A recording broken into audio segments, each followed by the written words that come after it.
It really did. I felt like I failed everyone because, Well, I had a plate and a half. I mean, now my wife said they were enough for two people, and that's an argument we can have for another time. But really, only a plate and a half this year. It feels like, I mean, I'm getting to a point. I feel kind of, I don't know. I feel like Texas, University. I feel like I'm on the outside looking in. ouch. I used to be great, and then then things just fell apart. My whole season fell apart. Oh man. And so my holiday season's off to a rough start. I have several more events upcoming.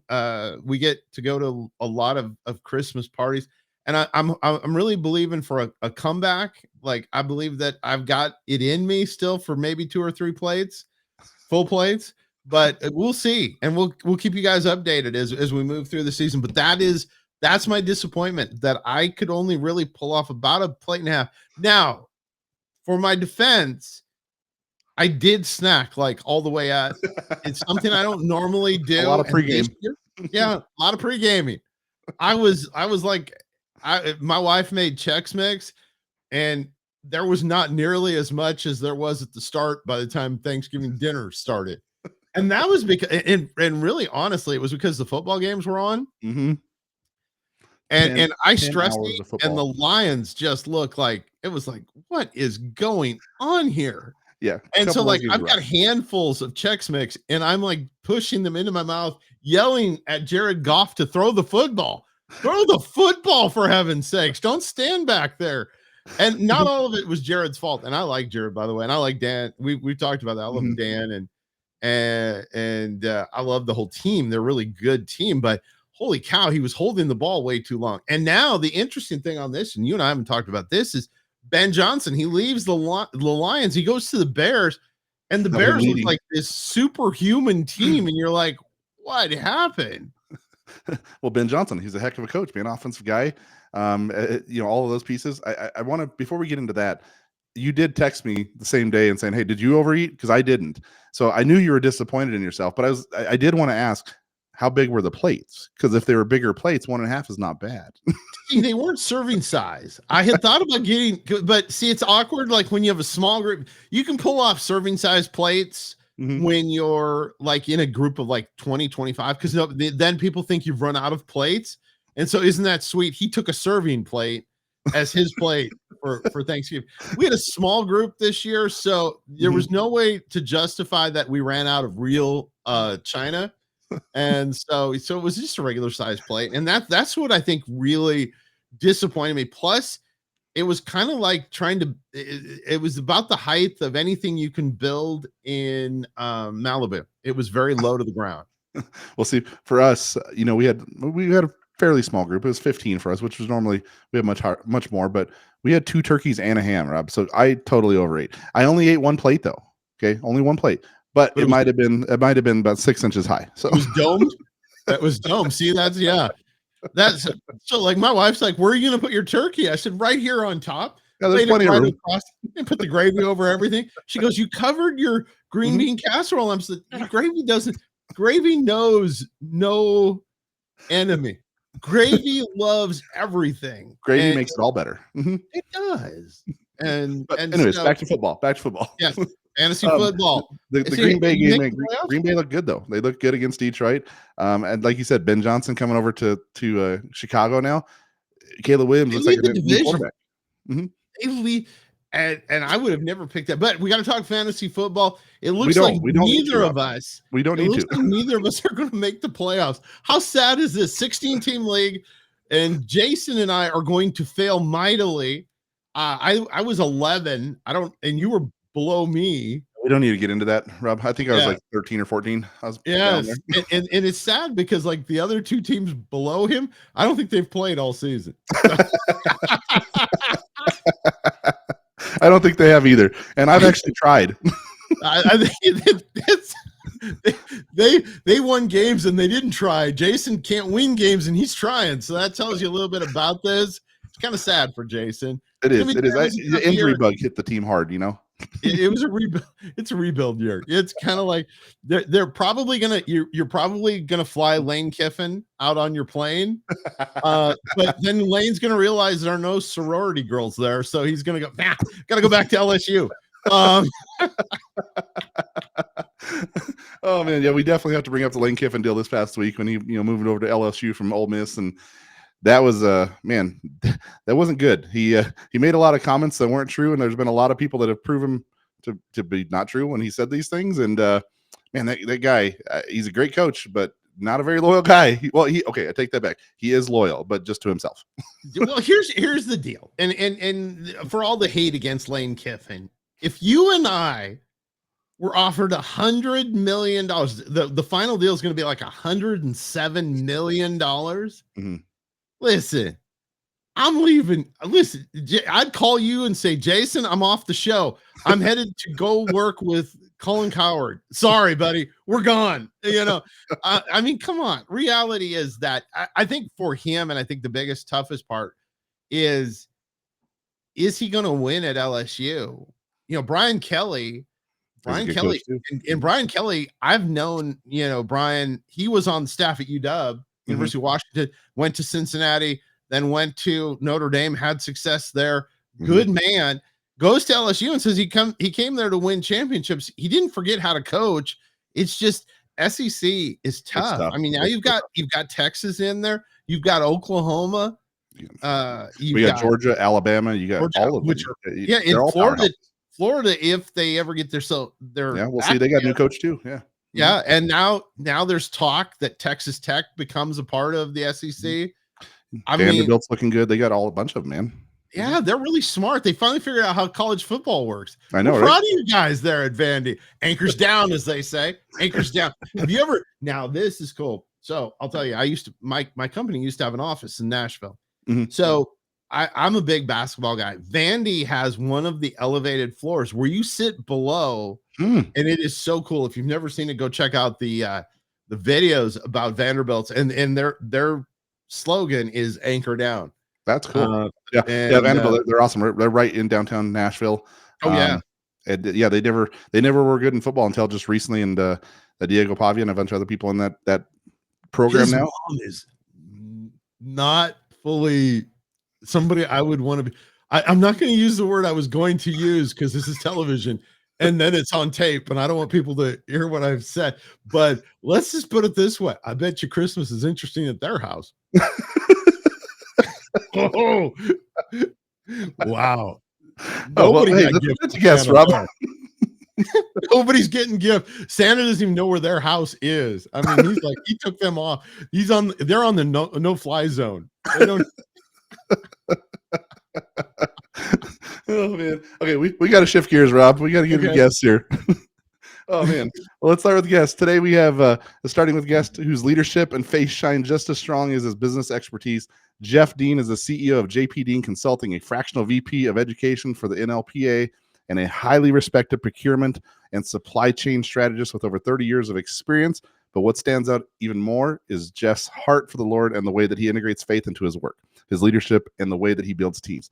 Jeff brings a depth of wisdom that blends professional excellence with a kingdom mindset, and we're honored to have him on the show with us today. Welcome, Jeff. Hey, guys. Wow, that's flattering hearing it all like that. So, I try. It's a big thing, Jeff. Are you a football fan? I don't watch professional sports anymore. Wow. It's funny. Well, it was nice having Jeff on today. Yeah, I know. It was nice seeing you guys. Yeah.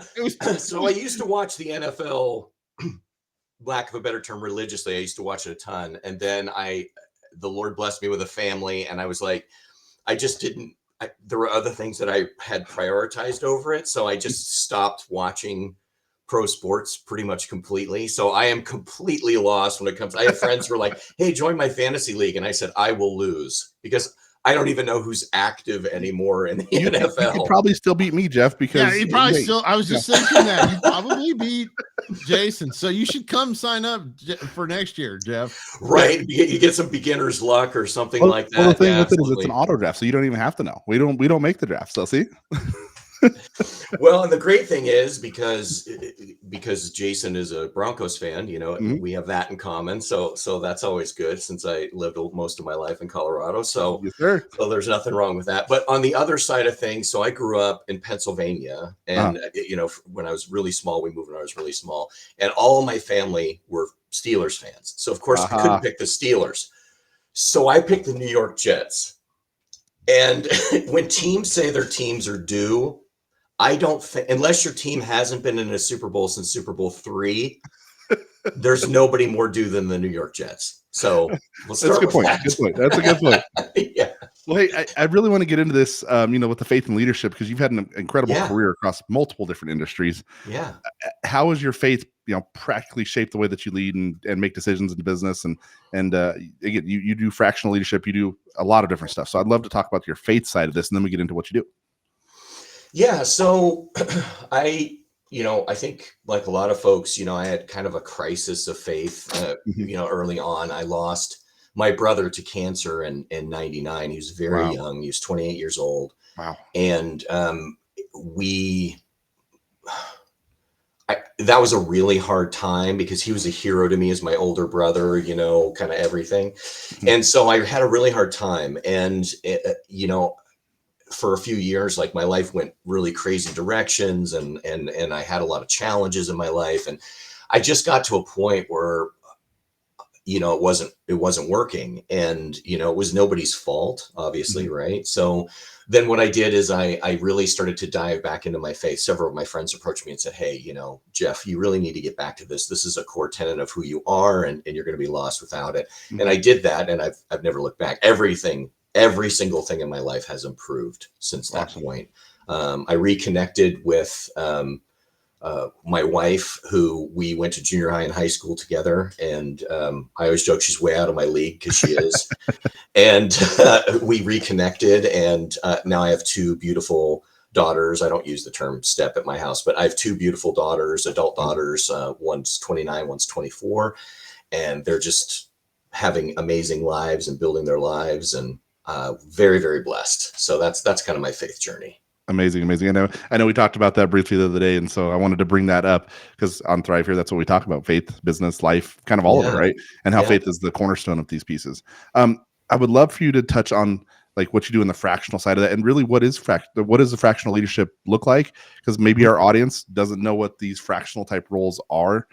Sure. So I'd love for you to touch on that, and then the fractional leadership side. Sure. So, fractional role. So I do both consulting and fractional, and kind of the easiest way to describe the difference between the two is consulting's more of a strategic advisor that kind of comes in and kind of guides things. A fractional leader is someone who's come in who's actually embedded with the team. They're Mhm. not a W-2 employee, but they're there to help guide the company forward. And the reason fractional has become much more popular is because it's much less cost than bringing in a C-suite person at a regular pay rate.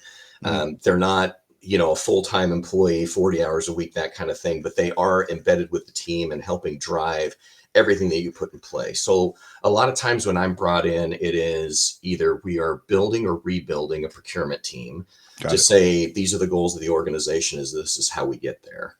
As far as incorporating faith in it, faith is in everything I do. So Mhm. how I treat people, It's how I move foundational. things forward. Yeah, it's really some companies embrace that a lot. Mhm. Obviously, that's a huge thing for them, and then other companies are kind of like don't really talk about that. But those biblical principles on how I move my business forward are still going to be there. Awesome, awesome. And I do a lot in the AI world, as we've talked, and I know you do as well. Yeah, And you're one of the few supply chain leaders who's also a certified AI consultant. So, yeah, where do you see AI creating the biggest opportunities and risks for organizations right now? yeah. So let's start with risks because I Mhm. think that's a really good conversation piece. Uh, don't quote me on the numbers, but I think about 78 to 80% of the AI implementations that are happening right now are failing. And Exactly. Yep, we've talked about that. yeah, and a lot of that is in my mind, especially on the procurement and supply chain side, is we're not working with defined goals on what we expect, or we're seeing a pain point. We're saying, oh, we're going to bring in AI like it's a magic bullet to handle this pain point, not realizing there's things upstream and downstream you may be making worse by actually just bringing AI in and thinking it can handle all these issues. Mhm. So those are that's kind of the biggest challenge I see, to keep it short, on the AI side of things. Like, I personally am a big fan of it. I think it is an efficiency tool like I've never seen before, Yeah. depending on the type of AI you're talking about, right? Whether it's AI agents or whatever it may be. But I think it's time for everybody to kind of take a breath, put a strategic plan in place, understand. And one of the biggest challenge, another big challenge I see, is they don't have leadership alignment. Mhm. So the CEO and the CFO are running two different directions on what they think and expect from artificial intelligence. And then you start these implementations and then they fail. Agree. And yeah. And I think a lot of the AI out there, a lot of businesses, because it's still fairly new, they're using it to replace people when that's not what it needs to be. It needs to enhance Right. their jobs. And that's the reason why most of them are failing, because in the AI world, especially in our faith side here, and we've talked about this on our other show, Abundant AI, is people are relying on it way too much. They're getting in too much, Yeah. and it tends to fail a lot. And so from the faith-based side, they think it's the Antichrist. They think it's all these things, which it's not. It's just a tool. And so we need to come at it and make sure we're being good stewards of it. But as we kind of got a couple more minutes here, I would love for you to touch on the fact about you being the faith-based leader that you are into the professional world. Like, what encouragement do you have for other leaders and who want to honor God in their work, but they're not sure where to start? Well, that's a great question. I've been working on that one for a long time. No. I love it. I love it.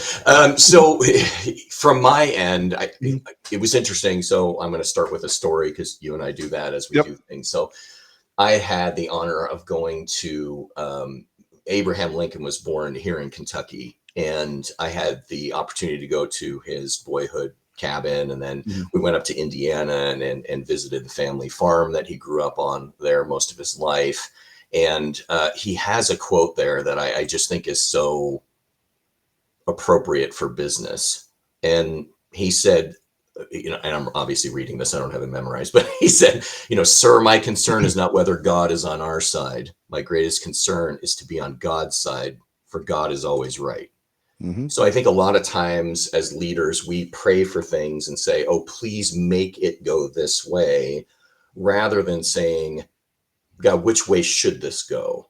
Guide me into the right direction." And no matter what happens, the door closes, or whatever analogy you want to use, understanding that that is God saying, "Don't go that way," and then look for another path. So that, for faith-based leaders, I think that's a really important thing.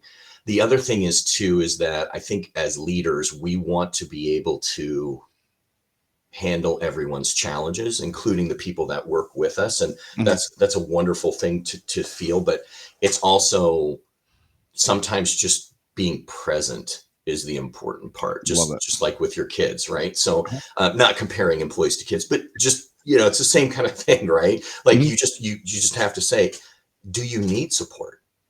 Yes. Sometimes the employee's like, "No, I just need to vent for 5 minutes." To be there. Great, I'm here for you. Yeah. I love that. That's incredible. And that's exactly what I would have said too. So just being present, it's something simple that we think, but we overlook it a lot, right?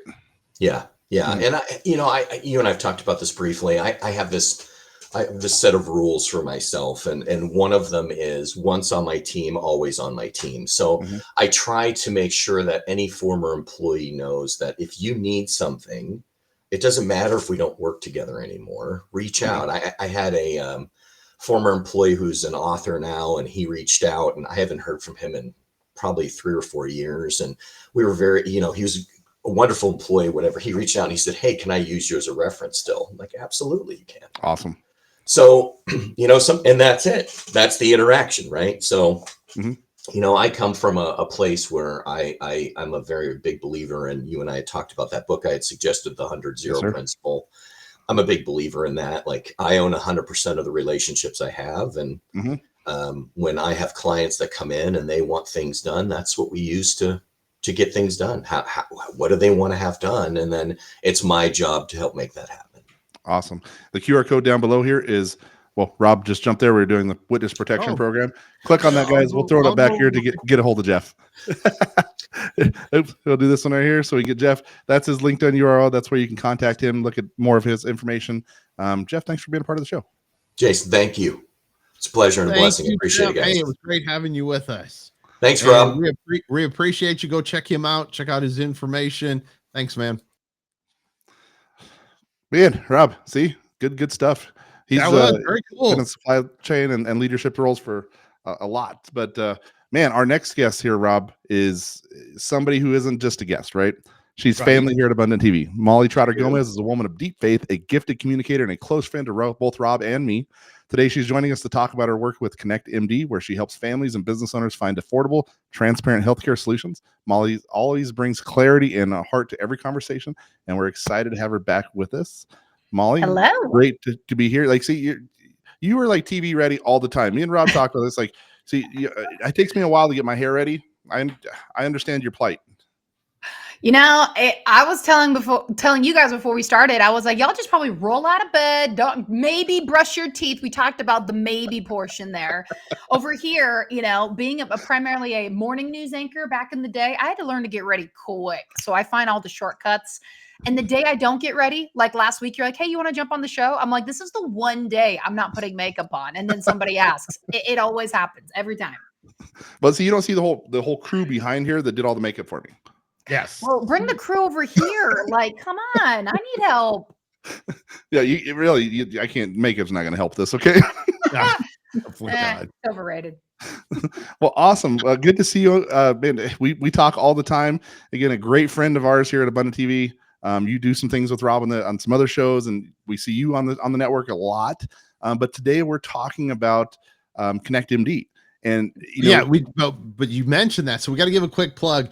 Yes, Monday through Friday at 6 p.m. Eastern time, you can watch Molly's show on the network. And so, yes, she's on every day, Monday through Friday, 6 p.m. Eastern time. I just had to get that in. Grateful. See, there you go. We get you more here on the network. You'll see Molly a lot here. She's definitely a part of the family here with the network. So, well, great. With your strong faith, Molly. I know we've been talking about this ConnectMD for a long time. You and I have been. And before we really dive into that piece, I would love for you to share with us what God has been teaching you in this season. I don't know if y'all are ready for this. You might want to buckle up. I'm just saying, because it's some deep stuff. But instead of just cannonball into the deep end, because most people are like, whoa, like warm me up first. I will just say this. People are wanting more depth. People are wanting deeper connection, and God's no different. He's always wanted that from you. And so many people, I'm going to boldly and lovingly nudge you. We know that God is a yes and amen God. We know that we can trust him. It is our rebellion, our pride that comes in the way that's like, oh, but can I? Or the voices maybe that we're listening to that aren't his. And for me, I've been saying this, I feel like a lot lately. It's like, yes, Lord, I trust you. Next question. Dive deeper in this season, like get into the word, get into a community, get into a group. And he actually has unloaded a list of really deep, intentional words to take a deep dive on. And even in this season, Rob and I have talked, I opened up a free Telegram channel called Sanctify, and it is for prayer activation and discipleship of people who just want to go deeper. Like they're like the surface level. It's like people are kind of over the milk and they just keep drinking it because it's maybe all that's available around them.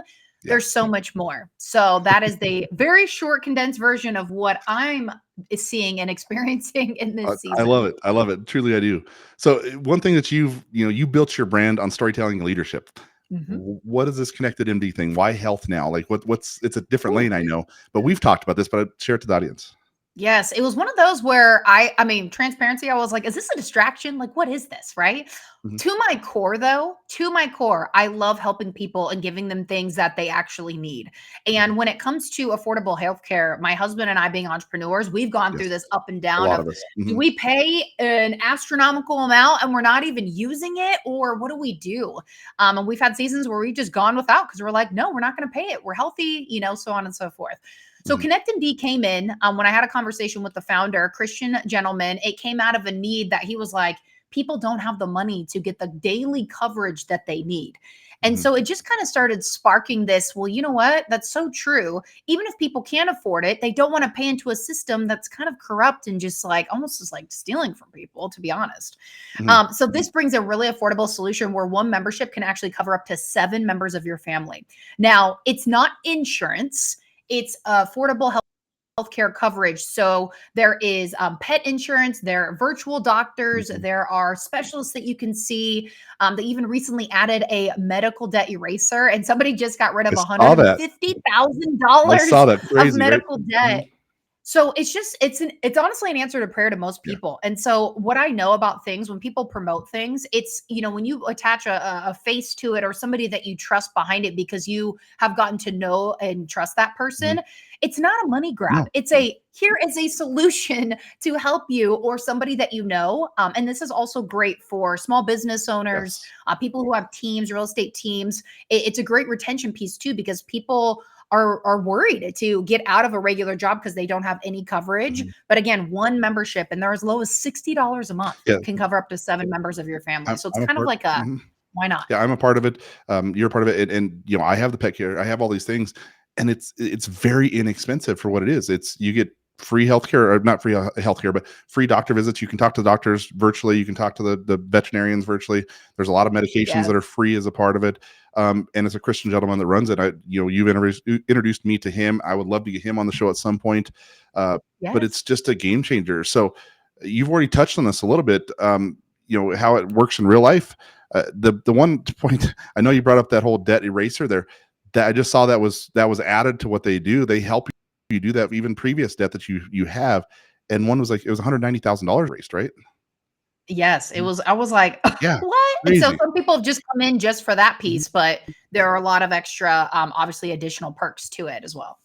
Man, it's incredible. Here's the QR code, guys. Check that out down below. We'll keep it up in the corner of the screen too, and we'll start putting that up in the corner here for future shows as that's going to be a sponsor here with us. But man, these are some incredible things. So you are helping leaders steward their health and their finances through this program. How do you see God using Connected MD, or not Connected, but Connect MD? I apologize, as a practical way to bring peace, provision, and clarity into people's lives. I mean, it's just one of those where it's like, think about what you're putting into your health insurance now. If you're an entrepreneur and you're paying like hundreds into the thousands, like most people, Mhm. or you pulled out, or even what's coming out, like even a lot of people will pair this with their now Yes, insurance that's and what I they did. save up to Mhm. like $1,600 a year because you can get in, you get to save time and money, get in and be seen virtually in like under 20 minutes. Mhm. Like we're constantly seeing, oh, I got it in like 10 minutes, 15, 20 minutes, where sometimes you're sitting in urgent care for like hours on end hoping to be Yeah. seen at some point. So I see this being a right on time piece. And one of the things that we just went through was a government shutdown, right? A big part of that was healthcare conversations. Yes. So a lot of people are even, for years or maybe even more than that, foregoing getting seen because they can't afford it. But now there's no reason that you can't afford it. And so there's even ways to get it paid for, things like that. And I believe the founder even told me, which is so cool. He said for every, I can't remember how many, but for every member, like handful of memberships, they give one away to somebody that's in need. So they're constantly pouring and giving back. Mhm. So I just see it being an answer of like, get the coverage in the things that you need and you don't have to break the bank. And it comes down to stewardship at the end of the day, 100%. right? God calls us a steward. So look at the things in your life. How are you stewarding it? I had a conversation with the lady, and I'll wrap up with this. She very wealthy, very successful, but she's like, I'm doing the numbers. She's a finance lady. I'm doing the numbers, and the numbers just don't make sense for my husband and I to have like insurance the way that we've been paying for it, thousands of dollars every month. Mhm. So she goes, I'm definitely looking into this. I can't afford it, but it's like I'm not even using Yeah, it. So why not have a better way? So you don't have to be, you can be in either bucket. exactly. You just get to steward. You have information, scan the QR code and see if it makes sense for you. Molly, it's always a pleasure having you on the show. You're part of the family. Good to see you Thanks for again. having Thank me. you so much for being here today. Thank you, Molly. Of course. Hey, another great show, my friend. Yes, sir. It's always a good one, Rob, when we get in here, thrive and talk football and sports and leadership and faith and God and all this stuff. It's awesome. All the things that are key important parts of our life. And I think the thing with this show, we want to show that, hey, listen, you can have fun and still talk business all at the same time. And that's what we do. And listen, we appreciate each and every one of you. Now go out and thrive.